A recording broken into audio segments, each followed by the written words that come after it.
جہاں دانستہ طور پر ہم سے کلمات کفر سرزد ہوتے ہیں اور ہمارے ارادے کے ساتھ جان بوجھ کر، تو ان پر تو بالکل واضح اور یوں سمجھے کہ کیٹیگوریکل یہ لازم آ جاتا ہے کہ وہ اپنے ایمان کی تجدید کے لیے دوبارہ سے تجدید ایمان کریں اور کلمہ طیبہ پڑھیں۔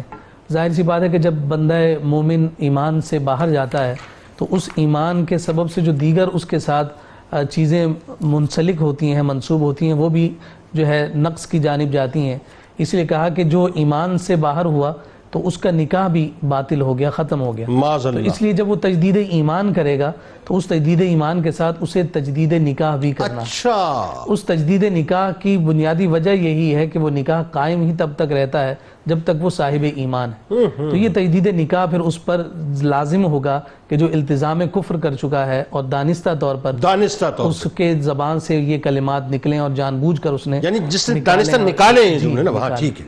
اچھا، پھر اس کے بعد اگر ہم اپنے اسلاف کی بات کرتے ہیں، اپنے اکابرین کی اور صوفیاء اور بزرگوں کی بات کرتے ہیں، تو وہ احتیاطی طور پر بھی وقتاً فوقتاً اپنے ایمان کی تجدید کا معاملہ کرتے رہتے تھے۔ ٹھیک ہے، اور یہ اسی سبب سے کہ باری تعالیٰ اگر کوئی غیر دانستہ طور پر ہی صحیح، انجانے میں ہی صحیح، اگر کلمات کچھ نکل گئے ہیں تو میں تیری بارگاہ میں توبہ بھی کرتا ہوں، آئندہ اس سے احتیاط کا پکا ارادہ اور پختہ عزم بھی کرتا ہوں، اور تیری بارگاہ میں تیرے کلمات طیبات ادا کر کے دوبارہ ایمان میں احتیاطاً داخل بھی ہوتا ہوں اور تجدید نکاح بھی کرتا ہوں۔ تو یہ احتیاطی طور پر ہمارے اسلاف کا سلسلہ رہا۔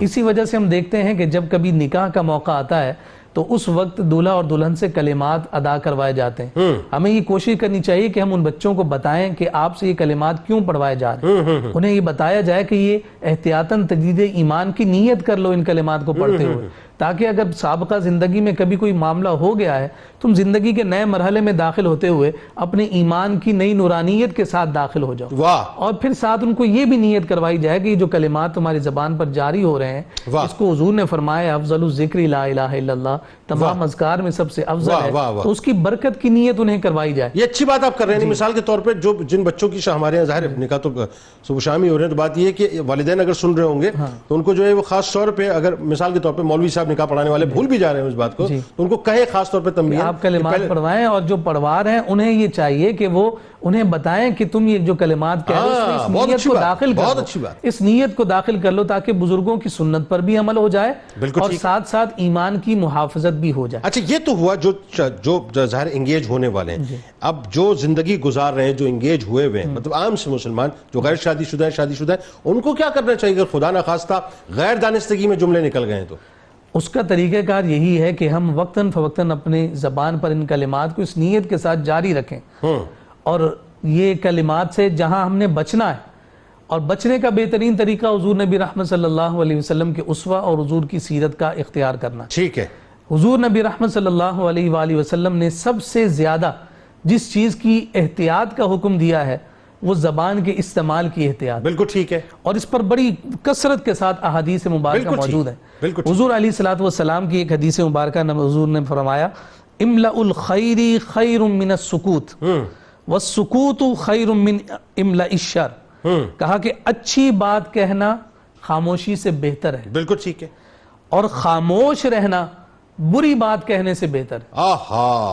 اب آپ کی زبان سے اگر اچھی بات نکل رہی ہے تو آپ خاموش نہ رہیں، اچھی بات کرتے رہیں، کیا کہنے۔ لیکن آپ کا یہ معاملہ ہو کہ جناب جو کچھ زبان پر آ رہا ہے وہ بولتے ہی چلے جا رہے ہوں، تو اس میں پھر یہ ہے من صمت نجا، کہ جو خاموشی کو اختیار کر لے گا وہ نجات پا جائے گا۔ اسی طرح سے ایک اور خوبصورت حدیث مبارکہ آقا کائنات صلی اللہ علیہ وسلم نے فرمایا، یعنی کم بولنے، یعنی یہ جو کم گو ہونا ہے، سیدنا عمر فاروق رضی اللہ تعالی عنہ کا ایک فرمان بھی ہے جس میں آپ نے فرمایا کہ کم کھانا بھی عبادت ہے، اور وہ اس وجہ سے کہ اس کم کھانے کی وجہ سے تم اپنی عبادت میں یکسوئی قائم رکھو گے۔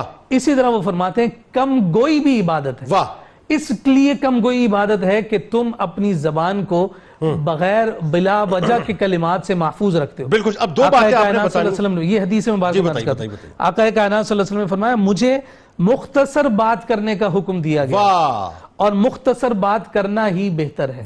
اسی لیے حضور علیہ السلام ہے جوامع الکلم، کم باتیں، کم بات کرتے ہیں لیکن اس کا مفہوم کتنا وسیع ہوگا۔ اچھا، اب آخر میں ذرا بتا دیجئے بہت پریسائزلی اور مختصر ذرا کہ ایک شخص نے دانستہ کفر کیا، وہ غیر شادی شدہ نہیں ہے، شادی شدہ ہے، تو اس کا طریقہ کار کیا ہوگا؟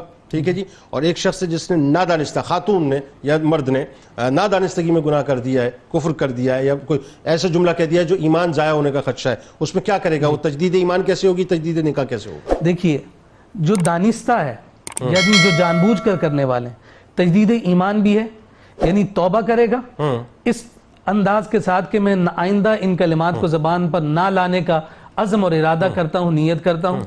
کلمات کہے گا اس نیت کے ساتھ کہ میں ایمان میں داخل ہوتا ہوں. تجدید نکاح کے لیے خطبہ تو مستحب ہے، 2 مرد یا 1 مرد اور 2 خواتین کی موجودگی میں ایجاب اور قبول کرے گا. جس نے دانستہ اپنے نکاح کو باطل کیا ہے یعنی کفر کیا ہے، اس کے لیے مہر کا شرط قرار دیا گیا. ٹھیک ہے. لیکن جو احتیاطاً تجدید نکاح ہے اس میں مہر مقرر کرنا شرط نہیں، ورنہ انداز پورا کا پورا اسی طرح سے اختیار ہوگا. اچھا ٹھیک ہے، بالکل صحیح، بالکل ٹھیک. ہاں جی کرنا چاہتا ہوں. ایک ہے کہ ایسا کوئی کچھ ہو گیا اور ایک ہے وہم. ٹھیک ہے.